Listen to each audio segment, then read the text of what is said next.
History class, and today's class we are going to start chapter number 6 from your book. The name of your chapter is Weavers, Iron Smelters and Factory Owners. So let's see, we will discuss this chapter and I will read this chapter and after that I will explain it to you. Let's begin. Let's extract and study. In this chapter we focus on two industries, namely textiles and iron and steel. Both these industries were crucial for the industrial revolution in the modern world. Okay so इस chapter में हम focus कर रहे हैं mainly to industries के ऊपर, जो है textile and the second one is iron and steel industry. ठीक है, टेक्सटाइल इंडस्ट्रीज़ ये जहाँ पर फैब्रिक बनाए जाते हैं, कपड़े बनाए जाते हैं, और आयरन एंड स्टील इंडस्ट्रीज़, इन दोनों इंडस्ट्रीज़ के ऊपर हम फोकस कर रहे हैं. ये दोनों ही इंडस्ट्रीज़ क्रूशियल हैं इंडस्ट्रियल रेवोल्यूशन के लिए मॉडर्न वर्ल्ड में. So mechanised product of cotton textile made Britain the foremost industrial nation in the 19th century. ठीक है, जैसे कि एक एग्जांपल दिया गया है कि जब कॉटन का प्रोडक्शन हुआ कॉटन टेक्सटाइल्स में, और इसी की वजह से ब्रिटेन इंडस्ट्रियल नेशन बन गया था 19th सेंचुरी में. And when its iron and steel industry started growing from the 1850s, Britain came to be known as the workshop of the world. और जब iron and steel industries start हुई और grow होना शुरू हुई 1850 से, तब ब्रिटेन जाने लगा as a workshop of the world. तो इस तरह से एक नेशन, एक इंडस्ट्रियल नेशन बन गया था because of these two industries. And the industrialisation of Britain had a close connection with the conquest and colonisation of the India. अब इंडस्ट्रियलाइजेशन जब ब्रिटेन का हुआ तो इसका कनेक्शन था इंडिया के कॉन्क्वेस्ट से. जब ब्रिटिशर्स ने आकर इंडिया के ऊपर विजय हासिल की, कॉन्क्वेस्ट किया और यहाँ पर कोलोनाइजेशन स्टार्ट किया. ठीक है, कोलोनाइजेशन मीन्स जब कोई यहाँ पर ट्रेड के लिए आ रहे थे ब्रिटेन से, एक ग्रुप आया लोगों का ट्रेड के लिए, और फिर यहाँ पर उन्होंने ट्रेड स्टार्ट किया. बट धीरे धीरे वो लोग यहाँ के एरियाज़ को कैप्चर करने लगे, यहाँ के टैक्सेस के ऊपर अपना अधिकार जमाने लगे, और इस तरह से एक ग्रुप की वजह से ब्रिटेन कंट्रोल करता था. अब ब्रिटेन ने ना सिर्फ इंडिया में बल्कि वर्ल्ड में दूसरी कंट्रीज़ में भी इस तरह के ग्रुप्स भेजे थे. ये जो ग्रुप्स होते थे वो खुद ही जाते थे वहाँ पर ट्रेड के लिए, बिकॉज दे वर एडवेंचरर्स, और इन्हें एडवेंचर बहुत ज़्यादा मज़ा आता था एक वॉयजेस में या जर्नीज़ में, और ये दूर दूर जाते थे और अपने ट्रेड को फ्लोरिश करते थे, अपना बिजनेस बढ़ाते थे. लेकिन जो ब्रिटेन की गवर्नमेंट है वो उन कंपनीज़ के थ्रू दूसरी कंट्रीज़ के ऊपर अपना रूल स्थापित कर लेती थी. सो इसी तरह से जब इंडिया पर कन्क्वेस्ट किया ब्रिटेन ने और यहाँ पर कॉलोनाइजेशन हुआ, इसकी वजह से ब्रिटेन का इंडस्ट्रियलाइजेशन बढ़ा. In previous chapter, you have already studied that how the English East India Company's interest in trade led to occupation of territory and how the pattern of trade changed over the decades. Okay? और previous chapter में आपने ये पहले ही पढ़ चुके हो कि किस तरह से English East India Company यहाँ पर ट्रेड के लिए आई थी, और ये ऑक्यूपेशन किस तरह से धीरे धीरे एक टेरिटरी का ऑक्यूपेशन बन गया और किस तरह से ट्रेड का पैटर्न चेंज होता गया डिकेड से. So in the late 18th century, the company was buying goods in India and exported them to England and Europe, making profit through this sale. सबसे पहले लेट 18th सेंचुरी में company, जो British company थी, वो India से सामान खरीदती थी और उन्हें एक्सपोर्ट कर देती थी इंग्लैंड और यूरोप में, और इससे प्रॉफिट गेन करती थी. यानी यहाँ पर से सस्ते में सामान खरीद कर और बाहर वो एक्सपोर्ट करती थी और ज़्यादा प्रॉफिट कमाती थी. With the growth of industrial production, British industrialisation began to see India as a vast market for their industrial products, and over time manufactured good from Britain began flooding India. फिर जैसे Britain में industrialisation हुआ, that means वहाँ पर industries बनने लगी. So British industries की वजह से इंडिया से जो भी सामान जाता था इंडिया के मार्केट से, तो वहाँ पर वो जाकर फिनिश प्रोडक्ट बनाने लगे, और वहाँ पर उन चीपर रॉ मटेरियल से वो लोग महंगा सामान बनाते थे, और फिर वो सामान फिर से इंडिया में आता था सेल होने के लिए. So Indian textile and the world market. अब हम पढ़ेंगे अबाउट द इंडियन टेक्सटाइल, जो इंडिया की जो क्लॉथ मेकिंग इंडस्ट्रीज़ हैं और उनके relation with the world market. India was the largest producer of cotton textile in the world around 1750s. This was the period before the British conquered Bengal. India सबसे ज़्यादा amount में cotton produce करता था यहाँ पर। 1750s में सबसे ज़्यादा अमाउंट में कॉटन टेक्सटाइल्स यहाँ पर ही थी इंडिया में। और ये वो टाइम पीरियड था जब ब्रिटिश ने बंगाल के ऊपर विजय हासिल की, कॉन्क्वाइट किया बंगाल को। So textile produced in India were known for their fine quality and exclusive craftsmanship. जो भी टेक्सटाइल्स यहाँ पर प्रोड्यूस किए जाते थे इंडिया में, वो उनकी अच्छी क्वालिटी के लिए जाने जाते थे। उनकी क्वालिटी भी अच्छी होती थी एंड दे वर डेकोरेटली कवर्ड और packed by the craftsman. So Indian textile were widely traded in Southeast Asia and West and Central Asia. Java, Sumatra and Penang were some of the most important markets for Indian textile. Trade in India textiles began in 16th century and it became so popular in European markets that many English words being used for textiles have an Indian origin. और इसी तरह से because Indian textile बहुत ही ज़्यादा बढ़ रहा था, industrialisation हो रहा था यहाँ पर भी।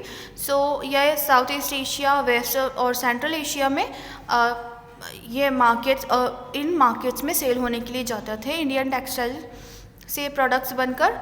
और कुछ और हैं, सुमात्रा, पेनांग, ये कुछ इंपॉर्टेंट मार्केट्स हैं जहाँ पर इंडियन टेक्सटाइल से सामान जाते थे। ओके, सो ट्रेड इस तरह से फ्लोरिश कर रहा था इंडिया, और इंडिया से जाने वाले बहुत से सामान इतने ज़्यादा पॉपुलर हो रहे थे कि यूरोपियन मार्केट में कुछ इंग्लिश वर्ड यूज़ किए जाते थे टेक्सटाइल के लिए, उनका ओरिजिन भी इंडियन ही है।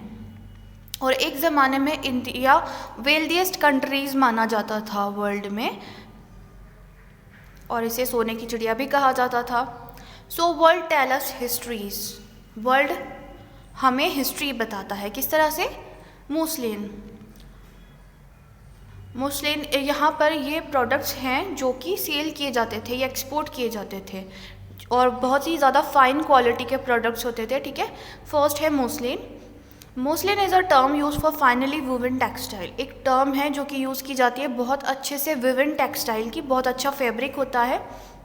It was named after a place, Mosul, called in modern day Iraq. This was the place where European traders first became aware about Indian textile carried abroad by Arab merchants. ठीक है, तो इसका नाम रखा गया एक जगह के नाम से जिसका नाम था मोसुल, जिसे अब इराक कहा जाता है। और ये वही प्लेस है जहाँ पर यूरोपियन ट्रेडर्स ने सबसे पहले जाना था इंडियन टेक्सटाइल्स के बारे में, जब अरब मर्चेंट्स या अरब के व्यापारी से अब्रोड ले जा रहे थे। Okay, calico was a general term use for cotton textile. Calico term use किया जाता है कॉटन टेक्सटाइल के लिए, and calico is derived from Calicut. ठीक है, ये भी एक प्लेस के नाम से रखा गया है, ये नाम भी जो है Calicut. Portuguese first became aware about Indian textile when they came to Calicut in search of trade opportunities in spices. तो पोर्चुगीज़ ने सबसे पहले इंडियन टेक्सटाइल्स के बारे में जाना था इस जगह पर, जब वो यहाँ पर स्पाइसेस के स्पाइसेस के ट्रेड के लिए अपॉर्चुनिटीज़ ढूंढने आए थे। बिकॉज़ बाहर से मर्चेंट्स आते थे पहले ट्रेड के लिए, कोई स्पाइसेस के लिए या जो भी प्रोडक्ट्स उनके पास होते थे, तो वो वोएजेस करते थे, लंबी लंबी जर्नी करते थे, और फिर वहाँ पर अपने लिए मार्केट ढूंढा करते थे कि हम अपने सामान को कहाँ पर सेल कर सकते हैं। तो इसी तरह से कैलिकट में जब पोर्चुगीज़ आए तो उन्हें इंडियन टेक्सटाइल के बारे में पता लगा। ठीक है, और इसके बाद है jamdani is fine muslin with decorative motifs woven on them. Jamdani एक तरह का बहुत ही फाइन मुस्लिन होता है, बहुत बारीक मुस्लिन होता है जो बहुत ज़्यादा डेकोरेटिव होता है, उसके ऊपर मोटिव्स बुने हुए होते हैं। And gold thread was often used with cotton while making jamdani. Dacca in Bengal and Lucknow in the United Provinces are famous for jamdani. ठीक है, तो बहुत जो गोल्ड के वायर्स होते हैं, एक तरह से गोल्ड थ्रेड वुवन किए जाते हैं कॉटन के साथ जब जमदनी बनाते हैं। बहुत ही ज़्यादा एक्सपेंसिव क्लोथ्स होते हैं इसके। और डेक्का जो है बंगाल के अंदर और लखनऊ में यूनाइटेड प्रोविंस में वो फेमस थे जमदनी के लिए। And the name of different textile tell us about their histories. अलग अलग टेक्सटाइल के नेम से हमें हिस्ट्री के बारे में पता चलता है, जैसे कि the English term chintz come from the Hindi word chhint. Chhint is a cloth with small and colourful flowery design. Rich people of England including the queen herself wore clothes of Indian fabric. ठीक है, एक इंग्लिश टर्म है, एक English word है चिन्स, जो कि cloth के लिए यूज़ किया जाता है। ये टर्म एक हिंदी वर्ड से लिया गया है जिसे कहते हैं चिंट। चिंट एक तरह का कपड़ा होता था, बहुत ही ज़्यादा छोटे छोटे और कलरफुल फ्लावरी डिज़ाइन उसके ऊपर बना होता था। और जितने भी रिच पीपल थे, जो अमीर लोग थे इंग्लैंड के, और जो क्वीन थी वो खुद भी इंडियन फैब्रिक्स पहना करती थी, because Indian fabrics were so good in their quality and they are so expensive also. Similarly, the word bandhana now refer to any brightly colored and printed scarf for the head or neck. Originally, the term bandhana derived from the word bandhana and refer to a variety of brightly colored cloth produced through a method of typing and dyeing. Okay तो इसी तरह से एक और word है बंधना, जो कि अभी रेफ़र किया जाता है कलरफुल और प्रिंटेड स्कार्फ के लिए, जो कि हेड और नेक के अराउंड बांधे जाते हैं। तो इसकी ओरिजिनल टर्म बंधना जो है वो डिराइव की गई है फ्रॉम वर्ड बंधना।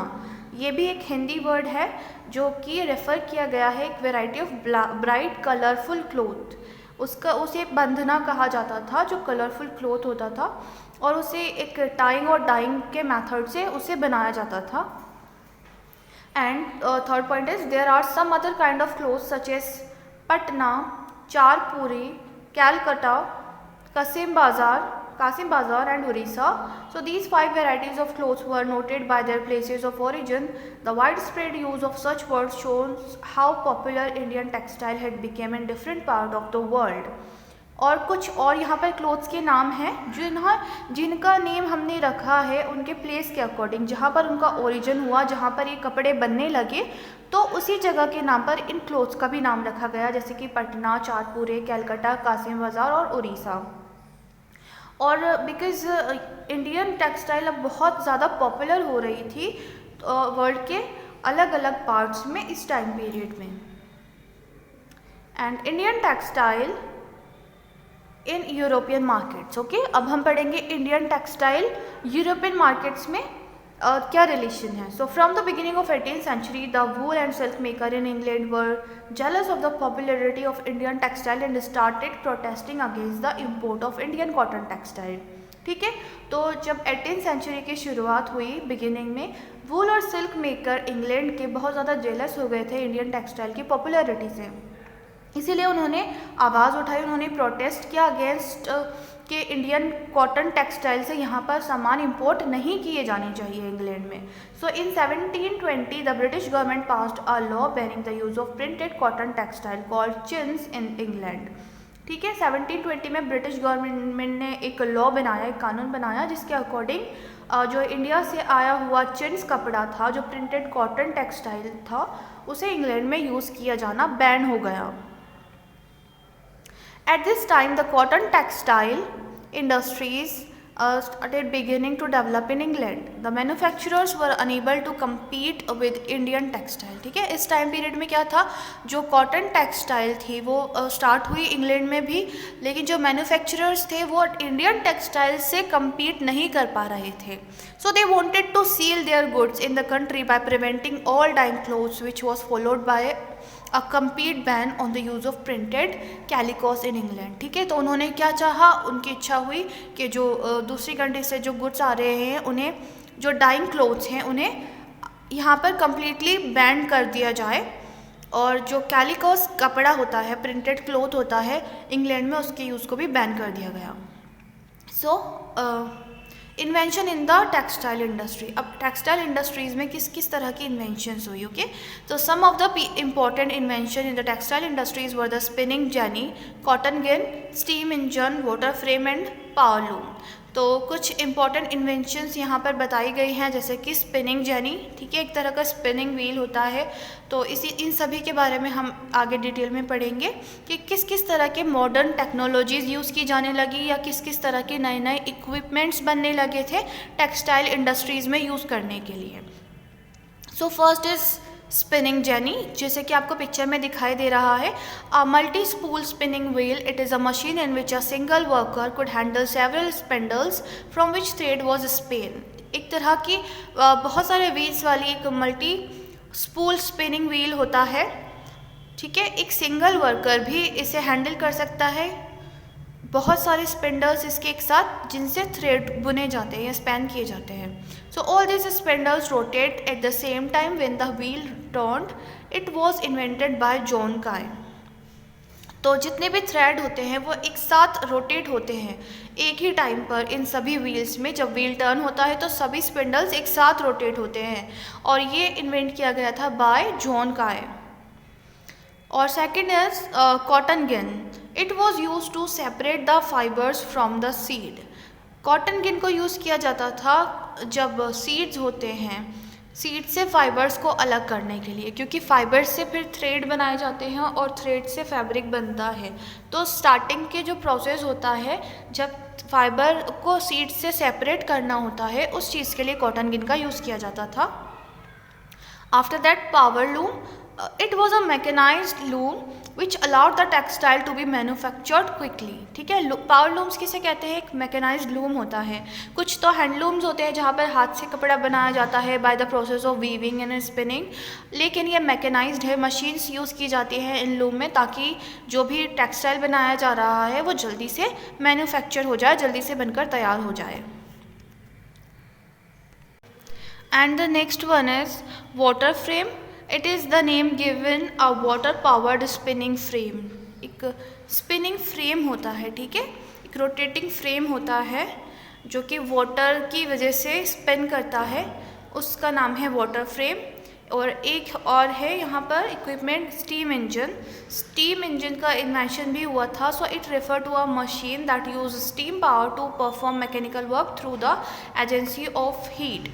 तो ये भी एक मशीन होती है जो कि स्टीम पावर से काम करती है किसी भी मैकेनिकल वर्क को परफॉर्म करने के लिए. These inventions increase the efficacy of each steps of production process. For example, carding, twisting, spinning and rolling. ये जो इन्वेंशन हुए इन सभी की वजह से बहुत ज़्यादा इफ़ेक्टिव हो गया वर्क, और जो प्रोडक्शन का प्रोसेस था वो बहुत ज़्यादा फास्ट हो गया. जल्दी जल्दी से फैब्रिक बनने लगे और सारे प्रोसेस फास्ट होने लगे, जैसे कि carding, twisting, spinning and rolling. ये सभी वो प्रोसेस है जो कपड़ा बनाने के अंदर स्टेप बाय स्टेप आते हैं. So has cotton industries developed in England, the industrial group pressurise the government to impose duties on cotton textile coming from outside so that the good manufactured within the country could be sold easily. तो because cotton industries develop हो रही थी England में, सो industrial group जो था उन लोगों ने गवर्नमेंट को प्रेशराइज करना शुरू किया कि बाहर से जो भी कॉटन टेक्सटाइल आ रहा है उसके ऊपर टैक्स लगा दिए जाए या ड्यूटीज़ इम्पोज कर दी जाए ताकि यहाँ पर भी जो सामान बन रहा है वो ईजीली बेचा जा सके. So at the same time, the industrial group viewed India as a vast market for their mill-made goods. Okay, so they persuaded the English Indian company to sell British manufactured good in India. The machines made goods were so cheap at that views could not compete with them. और उसी समय में क्या था, जो industrial group थे वो लोगों को दिखाई दे रहा था कि इंडिया एक बहुत बड़ा मार्केट है उनके मील से बने हुए सामान को बेचने का, जो वहाँ पर मिल्स और फैक्ट्रीज़ में बनाए जा रहे हैं. तो उन्होंने ईस्ट इंडिया कंपनी से कहा कि वो उनके जो प्रोडक्ट्स हैं उन्हें सेल करें, ब्रिटिश इंडस्ट्रीज़ में बनाए गए प्रोडक्ट्स को इंडिया में जाकर बेचें. और जो मशीन मेड सामान हैं अब वो सस्ते होते थे क्योंकि उसमें कम लेबर्स लगते थे और कम वीवर्स लगते थे. ठीक है, तो इंडिया में वो सामान जो एक्सपोर्ट किए जाते थे इंग्लैंड से वो चीपर रेट में बिकने लगे, यानी इंडिया में बनने वाले सामान महंगे हो गए और इंग्लैंड से इंपोर्ट किए जाने वाले सामान सस्ते हो गए. So by the middle of 19th century, the weavers faced a new problem. The raw cotton was started being exported to England and it was difficult to find fine quality raw cotton. ठीक है, अब in the middle of 19th century जो weavers थे उन्हें एक और नई problem आई इंग्लैंड के वीवर्स को कि रॉ कॉटन यानी जो कॉटन है अच्छी क्वालिटी की वो अब एक्सपोर्ट होने लगी इंग्लैंड में.